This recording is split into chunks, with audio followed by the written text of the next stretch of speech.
პირველ რიგში უნდა აღინიშნოს, რომ ეს არ არის კორუფციის წინააღმდეგ ბრძოლა, რისი დახატვაც სურს ეგრეთ წოდებულ ხელისუფლებას, ეს არის კლანური დაპირისპირება და კლანებს შორის ბრძოლა. მეორე მხრივ ის ყურადღება უნდა მივაქციოს იმ ფაქტს, რომ გვეუბნებიან, რომ წლების განმავლობაში კორუფცია იყო რუსულ რეჟიმში ამ შემთხვევაში და ქართულ ოცნებაში მოდებული თავიდან ბოლომდე.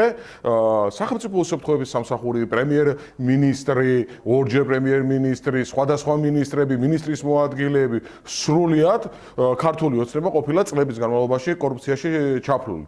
მაგრამ პოლიტიკური პასუხისმგებლობა სად არის პირველ რიგში? სამართლებრივი ცალკეა, რასაც ობიექტური გამოძიება ჭირდება, პოლიტიკური პასუხისმგებლობა სად არის და ნახეთ 1 წლის უკან, 2 წლის უკან, 3 წლის უკან როგორ ხოტბას ასხამდნენ ამ ადამიანებს თვითეულს და როგორ ქვეყნის გადამრჩენებს უწოდებდნენ, რომლებიც დღეს საუბრობენ, თურმე ესენი ყოფილან კორუმპირებულები, კორუფციასთან დაკავშირებით ოპოზიციური პარტიები ჩვენ არაერთხელ საუბრობდით, რასაც კატეგორიულად უარყოფენ, მაგრამ გამოდის რომ თურმე ქართული ოცნება ხელისუფლებაში ბოლო 1 წელიწადია და ისინი სად იყვნენ მაშინ? აი ამაზე არის საუბარი.